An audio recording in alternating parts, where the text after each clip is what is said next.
देखिए छात्रों, आज अध्ययन करना है संघार्थोपोडा का प्रतिनिधित्व करने वाला जो कीट है काकरोच या तिलचट्टा, उसकी बाह्य संरचना में स्वभाव। पिछले वीडियो में स्वभाव की बात हो गई, आवास की बात हो गई, बाह्य संरचना की भी बात हो गई।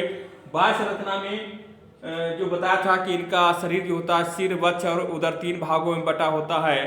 तो उसमें से अब विस्तृत अध्ययन करना है सिर और तथा सिर के उपांग।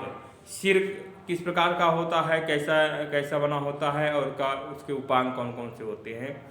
तो देखिए, सिर शरीर का सबसे अगला और प्रमुख भाग है। यह शरीर के अनुदैर्ध्य अक्ष के साथ 90 अंश का कोण बनाते हुए नीचे की ओर झुका होता है। ऐसी व्यवस्था को हाइपोग्नाइथस कहते हैं या हाइपोनाइथस कहते हैं। अर्थात जो है ये इसकी बॉडी हो गई अगर, तो इसका ये इस प्रकार से ये सिर होता है, इस प्रकार से ये सिर होता है। तो देखा जाए तो ये 90 अंश का कोण बनाती है। कैसा बनाती है?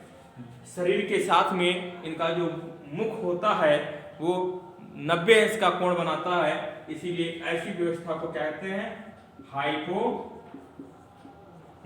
कहते हैं। तो हाइपोनाइथस प्रकार का इसमें जो है सिर की व्यवस्था होती है।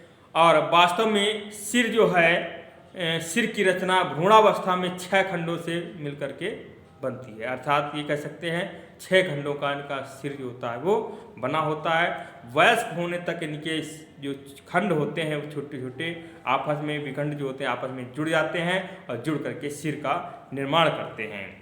और जो कि वयस्क अवस्था में देखा जा सकता है, जहाँ जहाँ पर जुड़ जाते हैं वहाँ पर खांचे जैसी संरचना बन जाती हैं, जिसको सीवन कहते हैं। ठीक है, खांचे जैसी संरचनाएं बनी होती, जिसे लोहे पर बिल्डिंग कर दिया जाता है तो महसूस होता है कि यहाँ पर बिल्डिंग की गई है। इसी तरीके से इनके सिर में भी वो सीवन टाइम में बन जाती हैं, लाइनें जैसी संरचना बन जाती हैं, जिसे महसूस होता है कि ये इनका सिर जो होता है पहले खंडित था, अब जो है वयस्क अवस्था में ये जुड़ गया है। काकरोच का सिर तिकोना तथा चपटा होता है। सिर को ढकने वाली जो काइटिन के टुकड़े होते हैं ये भी संधि युक्त होते हैं। और ये सिर संपुट या सिर कोश कहलाता है। जो सिर के ऊपर जो इसको ढकने वाला जो काइटिन का एक टुकड़ा होता है वो सिर संपुट कहलाता है या सिर कोश कह सकते हैं, कहलाता है। और इसमें विभिन्न प्रकार के उपांग पाए जाते हैं, जैसे श्रृंगिकाएँ, सिर पे श्रृंगिकाएँ पाई जाती हैं, मुखोपांग पाए जाते हैं और संयुक्त नेत्र पाए जाते हैं। तो यहाँ पर मुख्य रूप से श्रृंगिकाएँ, मुखोपांग और संयुक्त नेत्र ही पाए जाते हैं। इसके अलावा सिर संपुट भी कई जो है खंडों से मिलकर के बना होता है, जिसमें वर्टेक्स पाया जाता है और अधिकपाल सीवन भी होते हैं और फ्रांस होता है। ये सब क्या है, सिर के ही भाग हैं। सिर उपांग में देखते हैं कौन कौन सी चीज़ें हो जाएंगी। जैसे संयुक्त नेत्र है, सिर के दोनों और अधिकांश भाग को घेरे हुए ऊपर से चौड़े तथा सकरे एक बड़े व काले संयुक्त नेत्र होते हैं। नीचे की ओर सकरे होते हैं, ऊपर की ओर चौड़े होते हैं। इस तरीके से इनके ऊपर से थोड़ा चौड़े होते हैं, नीचे सकरे होते हैं। इस तरीके से इनमें जो है, इस तरीके से जो है इनके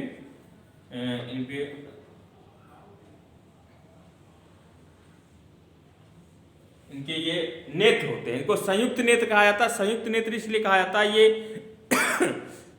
ये भी जो है एक प्रकार से संधियुक्त होते हैं।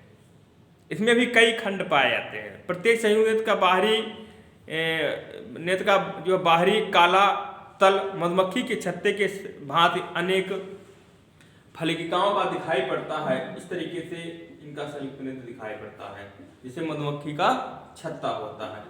इस तरीके से इनका संयुक्त नेत्र होता है। ये छोटे छोटे क्या होते हैं, ये नेत्रांशक होते हैं। ये नेत्रांशक जो होते हैं, वास्तव में प्रत्येक संयुक्त आंख जो है या संयुक्त नेत्र लगभग 2000 सूक्ष्म नेत्रांशकों से मिलकर के बना है, जिसको हम ओमेटिडिया कहते हैं। ओमेटिडिया या नेत्रांशक कहते हैं। एक संयुक्त नेत्र बनाने के लिए कितनी 2000 ओमेटिडिया की आवश्यकता होती है, जो कि क्यूटिकल की पारदर्शी स्तर से ये ढकी रहती है। तो प्रत्येक संयुक्त नेत्र जो होते हैं वो सूक्ष्म नेत्रांशकों से बने होते हैं, जिसको हम ओमेटिडिया कहते हैं। तो प्रत्येक संयुक्त नेत्र में 2000 नेत्रांशक पाए जाते हैं।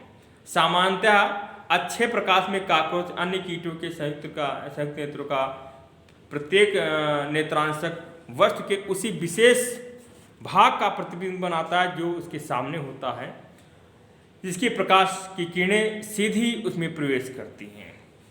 देखिए आमतौर पे क्या होता है कि जो इसके ऊपर उसी वस्तु का प्रतिबिंब बनेगा जिसकी सीधी किरणें जो है इसके ऊपर आई होती है, सीधी किरणें इसके ऊपर उतने ही क्षेत्र का जो है प्रतिबिंब बनता है।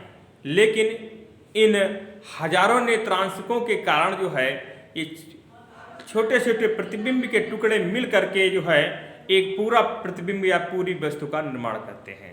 इस प्रकार के प्रतिबिंब को इस तरह प्रतिबिंब कहा जाता है और इसी के कारण कीटों में इस प्रकार की दृष्टि को मोज़ेक दृष्टि कहते हैं। कहने का मतलब ये हो जाएगा, जैसे ये कोई वस्तु रखी है, ये कोई वस्तु रखी है, तो वस्तु के सामने जितनी भी किरणें इस तरीके से जाएंगी उतने ही भाग का जो है प्रतिबिंब बनेगा और ये नेत्रांशकों में बनेगा और सभी नेत्रांशक मिल करके जुड़ करके इसका पूरा प्रतिबिंब जो है बनाती हैं। इस प्रकार के प्रतिबिंब को इस तरह प्रतिबिंब कहा जाता है या ओपोजिशन इमेज कहा जाता है। ऐसी दृष्टि को मोज़ेक दृष्टि कहा जाता है। कुछ अन्य कीटों में जैसे कम रोशनी में नेत्रांशकों के बीच की कलाएं जो होती है वो सिकुड़ जाती है। ये नेत्रांशक है और इनमें बीच की कलाएं जब अंधेरा होता है तो सिकुड़ जाती हैं, जिसके कारण इनके प्रतिबिंब अलग अलग प्रतिबिंब एक दूसरे को ढक लेते हैं। जिसके ऊपर भी प्रतिबिंब बना हुआ है जिस नेत्रांशक के ऊपर, वो प्रतिबिंब एक दूसरे के ऊपर चढ़ जाते हैं, जिससे उनको धुंधला प्रतिबिंब दिखाई पड़ता है, धुंधला प्रतिबिंब बनता है। इस प्रकार के प्रतिबिंबों को अध्यारोपण प्रतिबिंब कहा जाता है। समझ गए? इस प्रकार के प्रतिबिंब को अध्यारोपण प्रतिबिंब कहा जाता है। अर्थात जैसे ये नेत्रांशक है, नेत्रांशकों पर प्रतिबिंब बना हुआ है और ये नेत्रांशक अगर सिकुड़ जाएंगे तो प्रतिबिंब एक दूसरे के ऊपर चढ़ जाएंगे तो प्रतिबिंब जो होता है वो धुंधला बनता है। इस प्रकार के प्रतिबिंब को अध्यारोपण जो है प्रतिबिंब कहा जाता है। कॉकरोच में अध्यारोपण प्रतिबिंब नहीं बनता है। किस प्रकार का बनता है? इस तरह प्रतिबिंब बनता है। इस तरह का मतलब जो अभी बताए थे कि खाली उतने ही वस्तु का प्रतिबिंब इसके सामने जाएगा जो सीधी जो है किरणें इसके आंख में पड़ेंगी, नेत्रांशकों में पड़ेंगी। लेकिन ये छोटे से नेत्रांशक पूरे छोटे छोटे नेत्रांशक होते हैं तो छोटे छोटे प्रतिबिंब बनते हैं। सभी प्रतिबिंब मिल करके एक प्रतिबिंब बना देती है जिसे पूरी वस्तु दिखाई पड़ती है। तो इस प्रकार से कॉकरोच में इस तरह प्रतिबिंब पाया जाता है। उसके बाद में सिर में ही गवाक्ष होता है। गवाक्ष क्या होता है? इसको नेत्र बिंदु भी कहते हैं। इस नेत्र बिंदु के द्वारा ये प्रकाश का अनुभव करते हैं। ये कहाँ पे होते हैं? ये फ्रांस प्लेट के दोनों किनारों पर, या कह सकते हैं संयुक्त नेत्रों के पास एक एक नन्ही गोल जो है, गोल श्वेत रंग की जो है छोटा सा गड्ढा होता है जिसको हम गवाक्ष कहते हैं और ये सरल नेत्र कहलाते हैं या नेत्र बिंदु कहलाते हैं। ये इसे देखने का कार्य नहीं करते, खाली ये प्रकाश की तीव्रता का अनुभव करते हैं। उसके बाद में सिर का ही भाग है श्रृंगिकाएं। प्रत्येक गवाक्ष के नीचे एक गड्ढे से मूंछ जैसी संरचनाएं लंबी निकलती हैं, इसको श्रृंगिका कहते हैं। श्रृंगिका भी 3 भागों से मिल करके बनी है।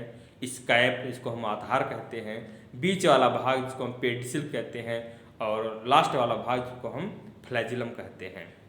इसमें से फ्लैजिलम जो होता है इसमें ये ज़्यादा सेंसिटिव होता है। इसमें रोए टाइप में पाए जाते हैं, संवेदी सूख पाए जाते हैं। ठीक है, जिससे संवेदी सूख लगभग पूरी ही श्रृंगिका में पाए जाते हैं, लेकिन फ्लैजिलम वाले भाग में ज़्यादा क्रियाशील और एक्टिव रहते हैं। तो ये क्या है? संवेदनाओं को ग्रहण करते हैं, अर्थात जो है सर्चिंग का कार्य करते हैं या भोजन को ढूंढने का कार्य जो है श्रृंगिका के माध्यम से करते हैं। उसके बाद में अंतःकंकाल पाया जाता है और मुखोपांग। तो नेक्स्ट वीडियो में हम अब मुखोपांग पे विस्तृत चर्चा करेंगे कि मुखोपांग में कौन कौन से भाग होते हैं, कितने भागों से मिल करके मुख, पूरा मुख जो होता है इनका बनता है।